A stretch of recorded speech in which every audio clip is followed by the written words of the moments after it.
yours. So next. Yeah, I can't even wait to go to Vegas. Okay, now earlier in the stream, I was telling you a story about how I went to Moscow in 1984 and I got some award and whatever. This is the guy I went with.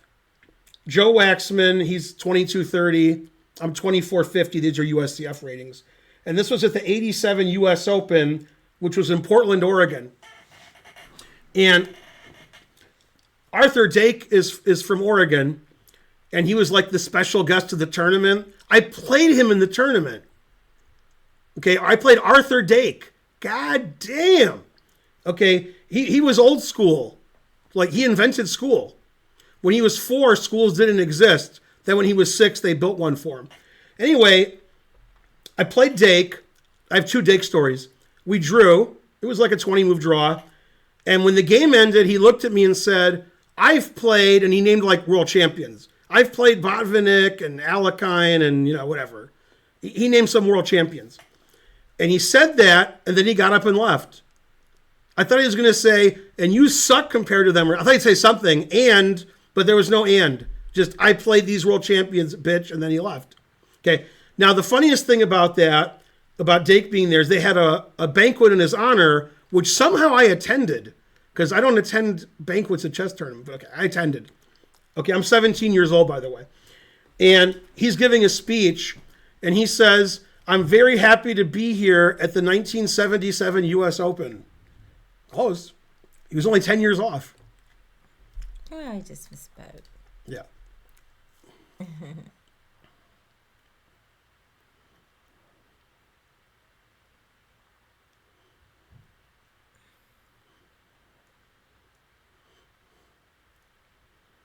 Yeah, but Sean was mad he wasn't first, but this one guy kept winning tournaments.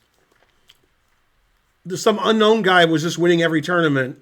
So second was the best Sean could hope for. Unless he won the main event. They'd be first.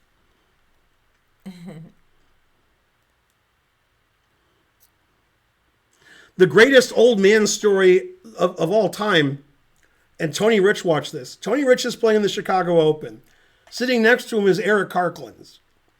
Okay, now, let me tell you how old Eric Karklins is. When I was a kid, I played Andrew Karklins, who was Eric Karklins' son. And I thought he was a really old man. So I thought this guy was an old man, and then 30 years later, his dad's playing. So he's really old, okay? And he's like in his late 90s. He's like 98, 99. He's playing an expert section. He's an expert.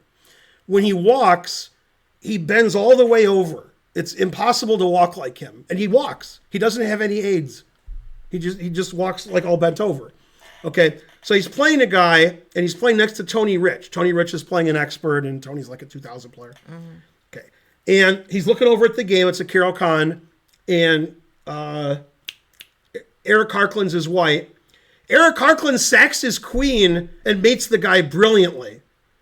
And Tony Rich is like, what? This guy's like 99 years old. Okay, so then, that's not the funny part. Then he stands up, which takes a long time. Okay, and he says, and he leans over Karklins, and he says, I hope you play better next game. And then he walked away. That was like old man trash talking. And Tony thought he was trying to be nice, but it sounded like, I kicked your ass.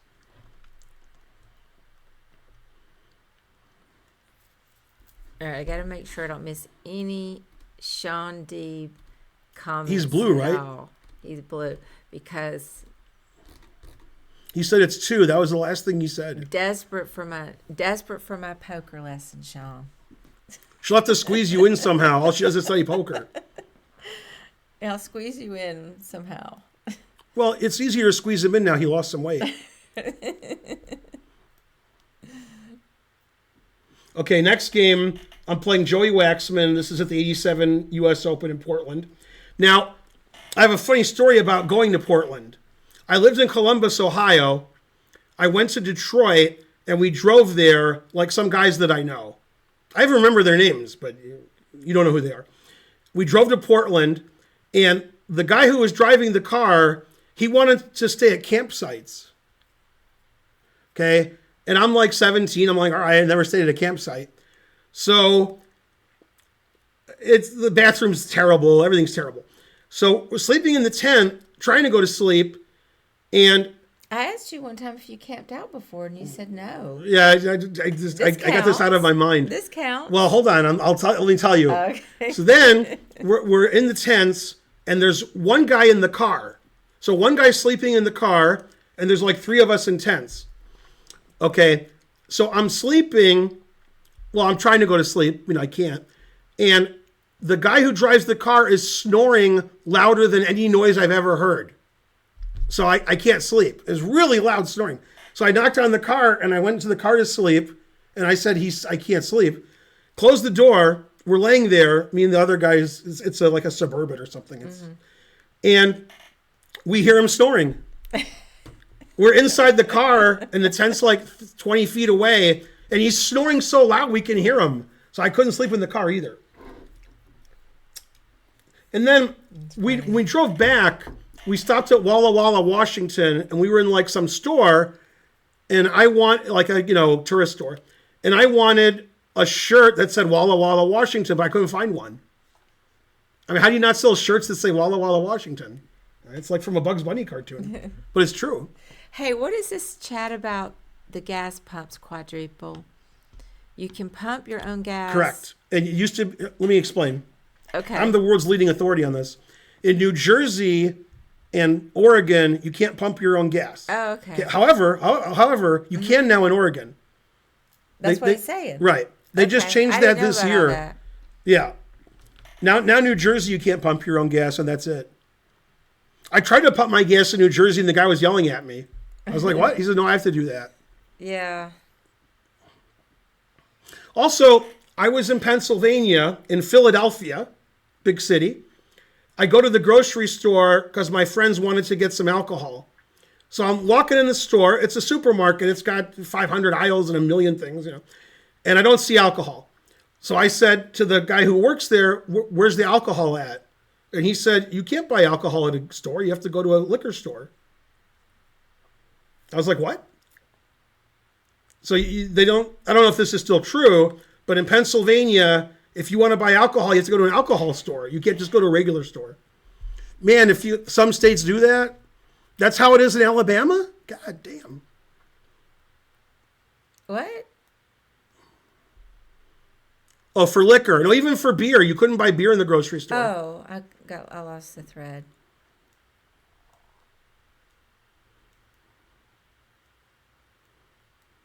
Yeah, when I first moved to Philadelphia, I had only ever lived in the South, and I was shocked when I went to the supermarket and there was no beer there. Mm-hmm. Or at the convenience store, they said I had to get it at the package store. I was, what is going on here? We were driving, me and one of my wives, I have no idea which one. It wasn't Karen, but I don't know which one it was.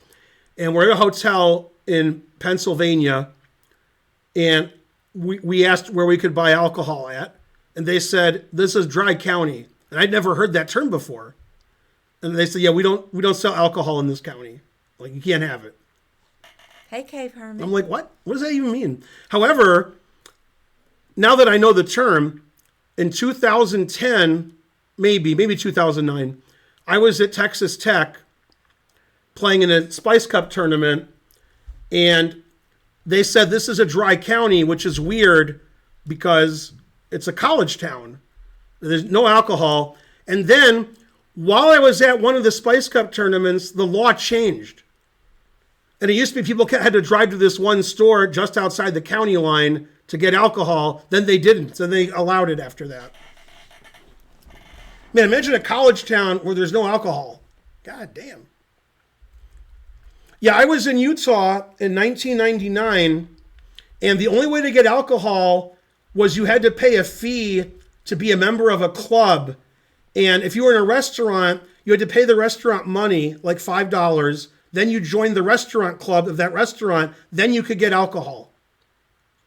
Also, South Park was banned. In 1999, you couldn't watch South Park in Utah. Maybe you still can't. They have weird rules in Utah. There's weird things going on there. I don't know. I don't know much about it. Well, I'm old, so I had a lot of stuff happen. They have an Orrin Hatch building. God damn, that's the worst thing I ever heard. Where? In Utah? Yeah, terrible.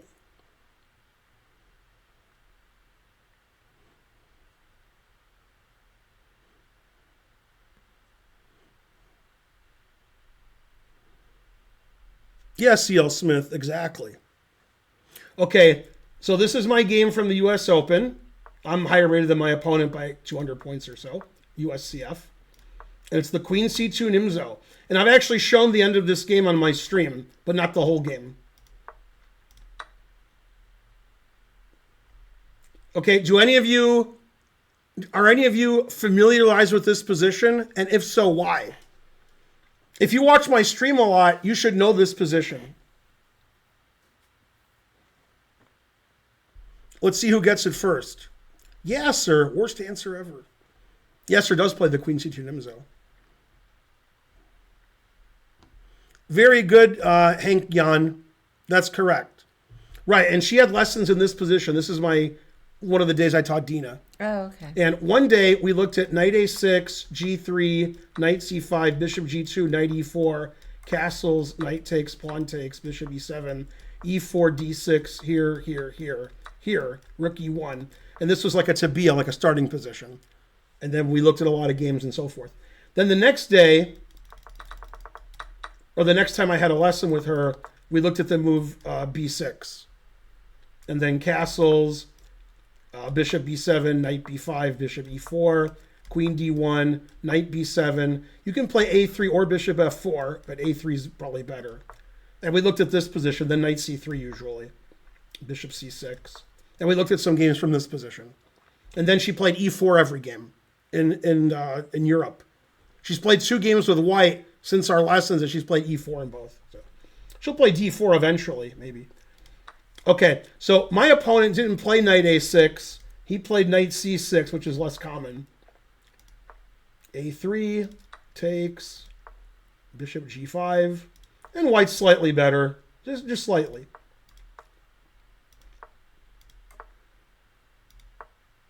Yeah, g6 is a nonsensical move. g6. Why would you play g6? Oh, no, that doesn't make any sense.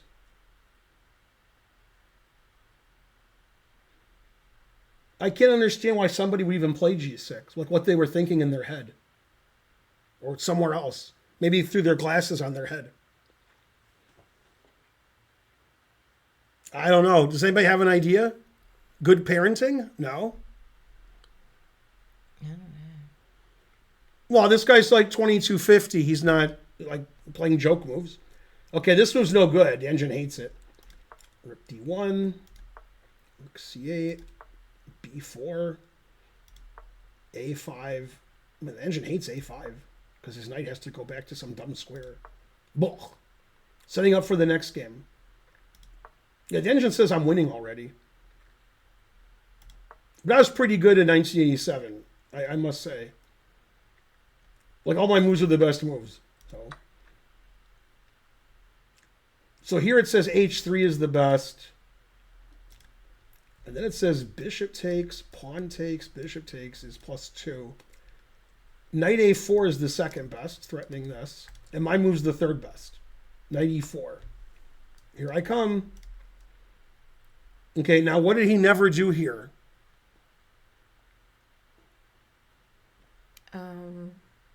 What did he never do? Oh, he played f6. Yes. Terrible move. Okay, I played knight d6, forking these two. And in this position, he has to start sacking material and playing crazy, but it says he's losing anyway. But he played here, which loses in a shallow and pedantic way. All right, white's a play and win. This is one you can get. Not too hard. All right, let's see.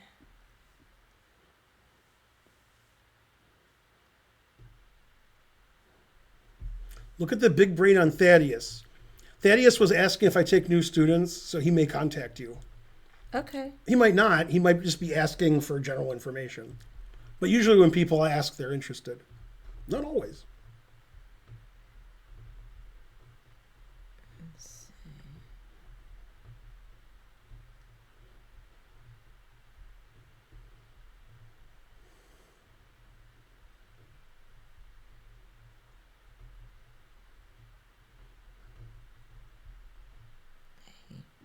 Jadoob.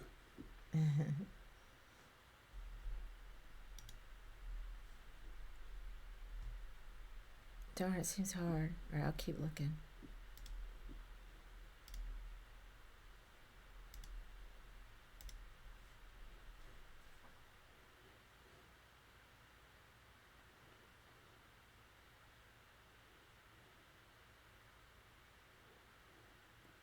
I don't get it. Quadruple digit at last. Very embarrassing. I don't get your joke.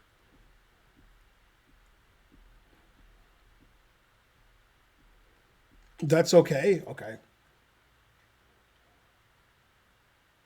It's a terrible joke. It looks like it's a good joke.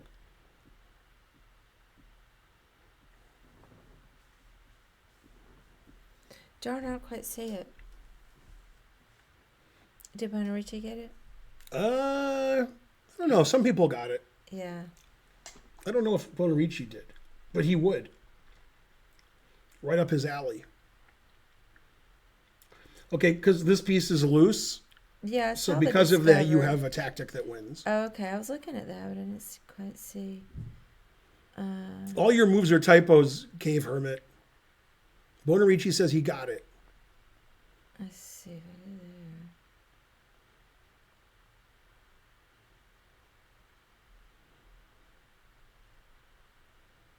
I'll try that again.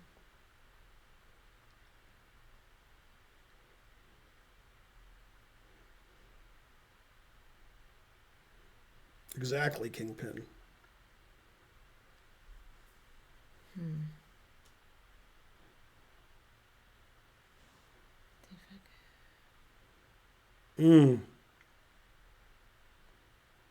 Thanks, Bonarici, for explaining the joke.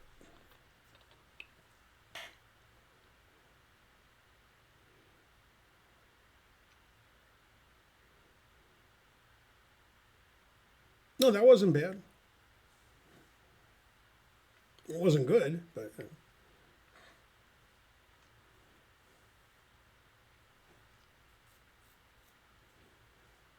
Darn, I still don't see it.